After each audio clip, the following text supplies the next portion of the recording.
Bob Grant was born Robert St Clair Grant on the 14th of April 1932 in Hammersmith, West London. He was educated privately at Aldenham School in Elstree. Naturally outgoing, he became obsessed with the idea of becoming an actor, and in the late 1940s he proceeded to train at the Royal Academy of Dramatic Art. When I was in my teens, I went to drama school, to the Royal Academy of Dramatic Art. Struggled through that, didn't learn very much, but enjoyed it. In 1953, he would join the Wickham Repertory Company. He married Jean Hyatt, and they would have a baby girl. And then was thrown into the world of, well, in those days, weekly repertory. A new play every week. Very difficult to learn, but very good training. In 1956, he would join Joan Littlewood's theatre workshop in East London. She would attract a new generation of actors who craved realism in their approach to their roles. In those days, she wasn't really known outside a very small circle. I didn't know anything about her at all. My agent said that I got an audition down in Stratford East, down the East End of London. I didn't really know where that was. Anyway, I caught the train down there, and there I was, all dressed up in my best audition suit, my bowler hat, my rolled umbrella. And I arrived in this very, very scruffy theatre in the back streets of the East End. Thought, I don't want to work here at all. I know what the theatre should be doing, what it's always done when it was flourishing. Give people their identity as a people. Give them pride in their language and pride in themselves, hope and laughter. That's theatre. So up on that seat, Trudy, you're being a bit pretty, don't mind if people see your legs. This was a new kind of directing, a taste of honey. It was all, come in and let's play around, play a few games. I never went to university, but I think if there's a true university of drama and that, she would have been the best one to go to. She made me do all sorts of improvisations and things, and I didn't fancy it a bit. I said, well, thank you very much for giving me your time. I shall go now, thinking that I'd blown the whole thing completely, which is what I wanted to do, and she said, you start Monday. And I worked there on and off for, I suppose, about 12, 15 years, and enjoyed it enormously, actually. It was terrific. In the next couple of years, Bob would start making his West End debut. He would then appear in numerous West End productions. Working in the West End can become a bit like an office job. You just clock in and clock out, and you never really meet anybody. You don't meet the company, you don't meet the audience. You only meet the people that you appear with on stage. He would also start making his first film and television appearances.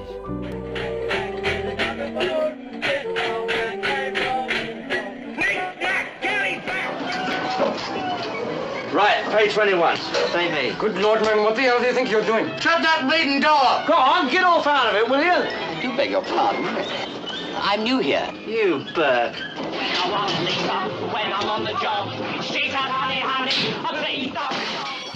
In 1962, he would marry his second wife, Christine Sally Kemp, and they would have 2 children.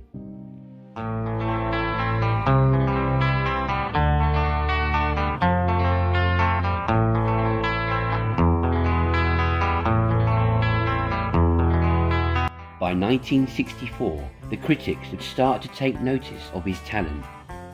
Bob would also start writing, and he appeared in the West End musical Instant Marriage, for which he wrote the book and lyrics.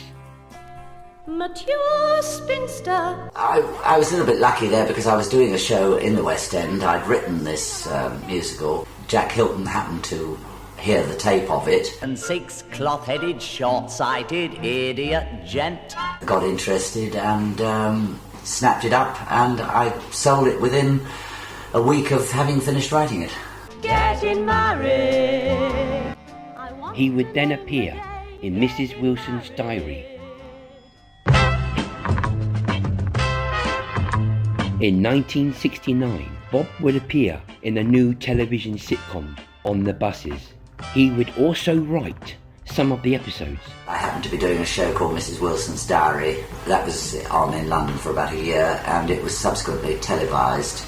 And the producer of that was looking round for likely people for this series, which nobody thought would run at all. That's what I've been telling him. If you've got a pain in your stomach, feed it. Give your gastric juices something to work on. Couldn't agree more. We were booked for just 7 episodes, and really everybody thought that would be about it. So we did our 7 episodes, and then we did another 6, and then we did another 13, and so it went on, and 6 years later, we were still doing it. And it was, of course, an enormous success. Yeah, he looks thirsty. If he asks for your blood group, don't answer. Bob would become a household name, and in 1971 he would marry his 3rd wife, Kim Benwell. It was a very public affair, with large crowds blocking the streets and roads. On the Buses would run until 1973 and attracted 16 million viewers. It was sold to 38 countries and also produced 3 feature films. It was difficult for all of us afterwards for a time, because people tend to only think of you as that character. In 1975, Bob nearly prized himself with a new sitcom, but after a pilot episode, the show was not picked up for a full series. This would also be Bob's final acting role on television. He would still be in demand, and he would continue to tour the theatres with various plays and theatre productions. I prefer touring, really, on the whole. You get to meet the audience a lot, you get to meet lots of people around the towns, you get to know the cast a great deal better. And I think in a way it's more fun. In 1979, he was back in the West End, appearing in the musical Tommy. The doctor I found can cure the boy. The doctor I found can cure the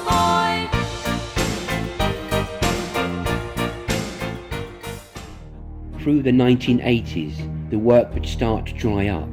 He would have to rely on pantomime and the odd theatre appearances.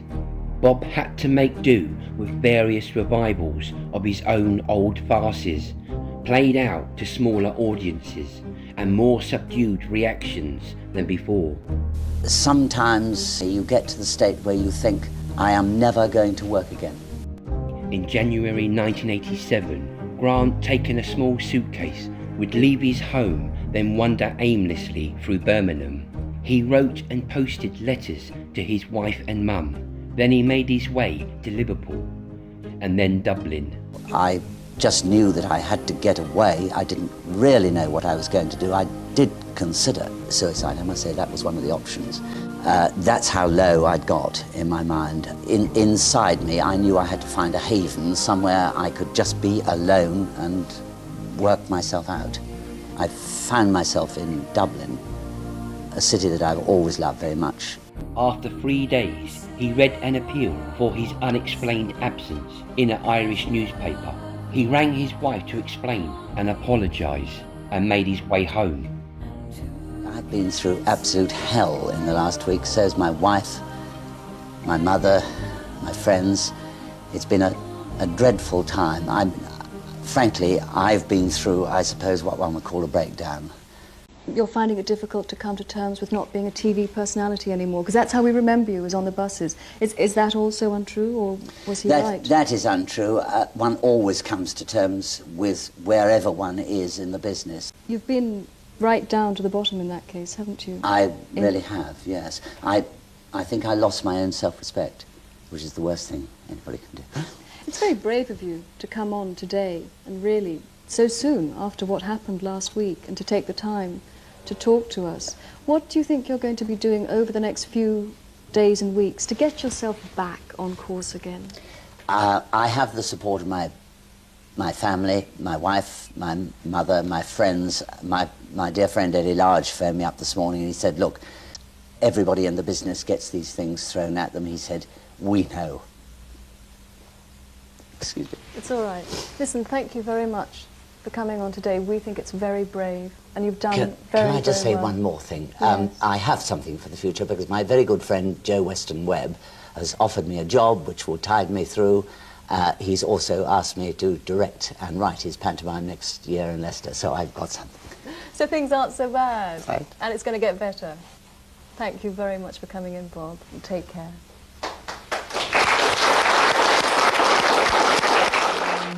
Things would improve for Bob, but it wasn't for long. There were developments of an On the Buses revival. He never got the birds, I always did, yes. I don't know, I think my technique is probably superior to Stan's. Come on, Or possibly Reggie's. The funding would fall through, and the project collapsed. Bob would continue to tour, but the opportunities remained rare. I'm sure you'll want to know that I'm actually at Pitlochry at the moment. Oh, in yeah. Scotland. Oh, yeah. Yes, I'm there for the season at the Pitlochry Festival Theatre, and I knew you'd want to know that. By the mid-1990s, he would sink into his darkest depression yet. In 1995, he was due to appear in a production in West Sussex, but he was found slumped unconscious in his car. He was rushed to Gosport Hospital, where he was treated for carbon monoxide poisoning. The debts are mounting up, there's no future. The pressures of having been out of work for a long time, I just found the pressures too much. Bob and his wife would move home to a quiet village in Gloucestershire. He was now in his late 60s and no longer seemed to have the strength to hide his disappointments, worries and sadness. In the summer of 1998, Bob would make his last ever stage appearance in Eastbourne. In the next few years, he would live a reclusive life and was also estranged from his children. In November 2003, he would finally give up the fight, and his body was found inside a fumes-filled car in the darkness of his garage. He was 71.